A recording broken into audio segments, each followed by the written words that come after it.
নমস্কাৰ, মই কৌশিকে আপোনালোকক স্বাগতম জনাইছোঁ। যিহেতু ৰাজ্য চৰকাৰৰ স্বাস্থ্য বিভাগৰ পৰীক্ষা সমাগত আৰু এই পৰীক্ষাৰ কিছু প্ৰশ্ন লৈ আজি আপোনালোকৰ মাজলৈ মই আহিছোঁ। আহকচোন ভিডিঅ'টোৰ মাজলৈ যাওঁ। আজি যিহেতু আমাৰ মুখ্য বিষয় যিটো আমি অসমৰ প্ৰেক্ষাপটত বিভিন্নজন মানুহে প্ৰথমে অংশগ্ৰহণ কৰিছিল তেওঁলোকৰ বিষয়ে আলোচনা কৰিম। পৰীক্ষাত যিহেতু এনে প্ৰশ্নসমূহৰ উত্তৰ পাই অহা আমি দেখিবলৈ পাওঁ। আমি দেখিছোঁ বহু সময়ত অসমৰ প্ৰেক্ষাপটত বহুজন মানুহে প্ৰথমে অংশগ্ৰহণ কৰিছিল। ইয়াত প্ৰথমটো প্ৰশ্নতে আমি দেখিবলৈ পাইছোঁ প্ৰথম স্বাধীন ভাৰতৰ অসমৰ প্ৰথমজন মুখ্যমন্ত্ৰীৰ কথা কোৱা হৈছে। যেতিয়া ভাৰতে স্বাধীনতা লাভ কৰিছিল সেই সময়ছোৱাত প্ৰথম অসমৰ মুখ্যমন্ত্ৰী কোন আছিলে? গোপীনাথ বৰদলৈ। প্ৰথম অসমৰ মুখ্যমন্ত্ৰী গোপীনাথ বৰদলৈ। এইটো প্ৰশ্ন কেইবাবাৰো আহিছে পৰীক্ষাত, এইটো মনত ৰখাটো বিশেষ গুৰুত্বপূৰ্ণ। আমি দ্বিতীয়তে চাওঁ গ্ৰেজুৱেট কোন হৈছিল অসমৰ পৰা? আনন্দৰাম বৰবৰুৱা প্ৰথম অসমৰ পৰা গ্ৰেজুৱেট আছিল। তেনেকৈ ভাৰতৰ সৰ্বোচ্চ সন্মান ভাৰত ৰত্ন এৱাৰ্ড যিটো সন্মান অসমৰ কোনজন ব্যক্তিয়ে প্ৰথম লাভ কৰিছিলে? গোপীনাথ বৰদলৈ, যি অসমৰ প্ৰথম মুখ্যমন্ত্ৰী আছিল। তেওঁৱেই প্ৰথম ভাৰতৰ সৰ্বোচ্চ সন্মান ভাৰত ৰত্ন সন্মানটো লাভ কৰিবলৈ সক্ষম হৈছিল। স্ক্ৰীণত ইতিমধ্যে আমি চতুৰ্থটো প্ৰশ্ন দেখিছোঁ। ইণ্ডিয়ান চিভিল ছাৰ্ভিচ অসামৰিক সেৱাত অসমৰ পৰা ভাৰতত প্ৰতিনিধিত্ব কৰি প্ৰথম অসমৰ কোনজন ব্যক্তিয়ে এই সন্মান বা এই যিটো পদবী কোনে লাভ কৰিছিলে? আনন্দৰাম বৰবৰুৱা, যিজন প্ৰথম গ্ৰেজুৱেট আছিল অসমৰ আনন্দৰাম বৰবৰুৱা। তেওঁৱেই ICS হৈছিল অসমৰ পৰা। আৰু প্ৰথম অসমৰ প্ৰিণ্টিং মেচিন ছপাশাল ক'ত আছিল? প্ৰথম ছপাশাল মিছন পেজ শিৱসাগৰ। এইটো কেইবাবাৰো আহিছে পৰীক্ষাত, এইটো মনত ৰখাটো যথেষ্ট গুৰুত্বপূৰ্ণ। সম্ভৱ পৰৱৰ্তী পৰীক্ষাত আমি এইটো প্ৰশ্ন আমি দেখিবলৈ পাম। এতিয়া আমি চাওঁ ৰেডিঅ' ষ্টেচনৰ কথা কোৱা হয়। ৰেডিঅ' ষ্টেচন অসমৰ প্ৰথম ক'ত আছিল? গুৱাহাটী আৰু শ্বিলং।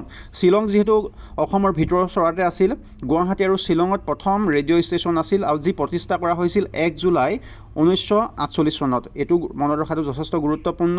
প্ৰথম ফিল্ম ষ্টুডিঅ', যিটো ফিল্ম ষ্টুডিঅ' ক'ত নিৰ্মাণ কৰা হৈছিল? অসমৰ প্ৰথমটো জ্যোতি চিত্ৰবন, যিটো গুৱাহাটীত আছে, যাক প্ৰতিষ্ঠা কৰা হৈছিল 17 জানুৱাৰী 1968 চনত। আৰু ইয়াৰ লগে লগে আমি পিছৰটো প্ৰশ্ন লৈ আহিছোঁ। ইয়াত কোৱা হৈছে প্ৰথম মহিলা, যিগৰাকী মহিলাই প্ৰথম সংগীত নাটক একাডেমী যিটো পুৰস্কাৰ তেওঁ লাভ কৰিছিলে, আমি সকলোৱে জানো প্ৰতিমা পাণ্ডে বৰুৱাই এই পুৰস্কাৰ লাভ কৰিছিল। ইয়াৰ পিছৰটো প্ৰশ্ন লৈ আহিছোঁ প্ৰথম অসমীয়া মহিলা, যিগৰাকী মহিলাই মুখ্যমন্ত্ৰী হৈছিল অসমৰ।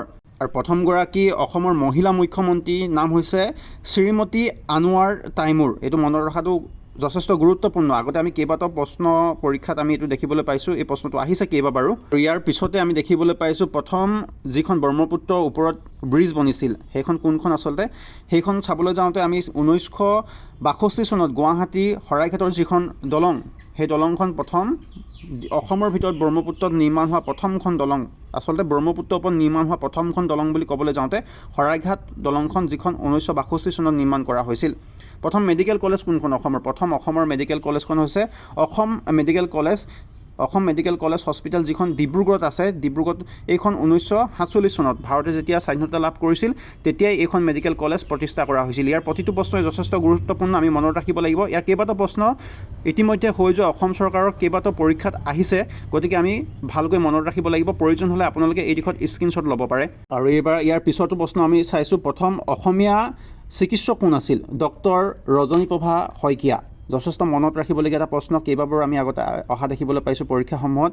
ইয়াৰ পিছৰটো প্ৰশ্ন লৈ আহিছোঁ প্ৰথম অসমীয়া মহিলা কেবিনেট মন্ত্ৰী কোন আছিলে বুলি কোৱা হৈছে বা তেওঁ নাম উল্লেখ কৰা হৈছে। আমি চাওঁ ৰেণুকা দেৱী বৰকটকী আছিল, যিগৰাকী মহিলাই কেবিনেট মৰ্যাদা, মন্ত্ৰী মৰ্যাদা লাভ কৰিছিল। আৰু ইয়াৰ পিছতো আছে ওমেন জাজ অফ হাইকোৰ্ট গুৱাহাটী হাইকোৰ্টৰ প্ৰথম মহিলা জাজ কোন আছিল? মীৰা শৰ্মা, তেওঁৰ নাম ল'ব লাগিব। প্ৰথম অসমীয়া মহিলা ACS কোন আছিলে? আছাম চিভিল ছাৰ্ভিচ মৰ্যাদা প্ৰথম কোনগৰাকী মহিলাই লাভ কৰিছিল বুলি ক'বলৈ যাওঁতে সুশীবতা ৰায়চৌধুৰী, এইগৰাকী মহিলাই প্ৰথম অসম অসামৰিক সেৱাৰ মৰ্যাদা লাভ কৰিছিল বা এই পৰীক্ষাত উত্তীৰ্ণ হৈ অসম অসামৰিক সেৱাত যোগদান কৰিছিল। আৰু ইয়াৰ পিছতো প্ৰশ্ন লৈ আহিছোঁ। ইয়াত কোৱা হৈছে first women IAS of Assam.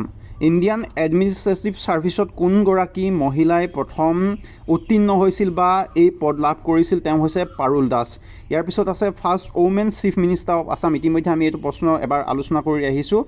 আৰু ইয়াৰ পিছতো প্ৰশ্নলৈ গৈছোঁ, এছিয়ান গেমত প্ৰথম কোনে সোণৰ পদক লাভ কৰিছিল? প্ৰথম সোণৰ পদক লাভ কৰিছিলে 1966 চনত ভোগেশ্বৰ বৰুৱাই। এইটো মনত ৰাখিব লাগে। আৰু কেইবাবাৰো অসম চৰকাৰে অনুষ্ঠিত কৰা বিভিন্ন বিভাগৰ পৰীক্ষাত এইটো আহিছে প্ৰশ্ন। ইয়াৰ পিছতো প্ৰশ্নলৈ গৈছোঁ, first cabinet minister of union cabinet from Assam Fakhruddin Ali Ahmed. 1966 চনৰ পৰা 1974 চনলৈকে তেওঁ যিহেতু কেবিনেট মিনিষ্টাৰ হিচাপে গৈ দেশৰ সৰ্বোচ্চ যি স্থান ৰাষ্ট্ৰপতিৰ আসনখন অসমৰ পৰা গৈ অলংকৃত কৰিছিল। ইয়াৰ পিছতো প্ৰশ্ন আহিছে, ফাৰ্ষ্ট সাহিত্য একাডেমী এৱাৰ্ড অসমৰ পৰা কোনে লাভ কৰিছিলে? যতীন্দ্ৰনাথ দুৱৰা বনফুল কিতাপখনৰ কাৰণে তেওঁ এই সন্মান লাভ কৰিছিলে 1952 চনত। আৰু এইটো যথেষ্ট গুৰুত্বপূৰ্ণ প্ৰশ্ন, কেইবাবাৰ পৰীক্ষাত এইটো আমি দেখিবলৈ পাইছোঁ। আৰু ইয়াৰ পিছতো প্ৰশ্ন আমি দেখিবলৈ পাইছোঁ, জ্ঞানপীঠ এৱাৰ্ড প্ৰথমে কোনে লাভ কৰিছিলে? জ্ঞানপীঠ এৱাৰ্ড লাভ কৰিছিলে ডক্টৰ বীৰেন্দ্ৰ কুমাৰ ভট্টাচাৰ্যই লাভ কৰিছিলে। মৃত্যুঞ্জয় আৰু তেওঁৰ ৰচনা কৰা মৃত্যুঞ্জয় কিতাপখনৰ কাৰণে এই সন্মান লাভ কৰিছিলে 1979 চনত। আৰু আমি ইয়াৰ পিছতো প্ৰশ্ন দেখিছোঁ, মোবাইল থিয়েটাৰ প্ৰথম অসমৰ কথা কোৱা হৈছে ভ্ৰাম্যমান থিয়েটাৰ। কহিনুৰ থিয়েটাৰখন হৈছে প্ৰথম অসমৰ ভ্ৰাম্যমান থিয়েটাৰ। আৰু first daily news paper in Assam, অসমৰ প্ৰথমখন অসমীয়া বাতৰি কাকত কেতিয়া প্ৰকাশিত হৈছিলে? নাম কি? আহিব পাৰে পৰীক্ষাত।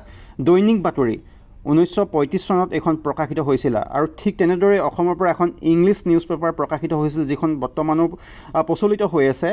আছাম ট্ৰিবিউন 1946ত প্ৰকাশিত হৈছিল, যিখন আজিও প্ৰচলিত ইংলিছ নিউজ পেপাৰ।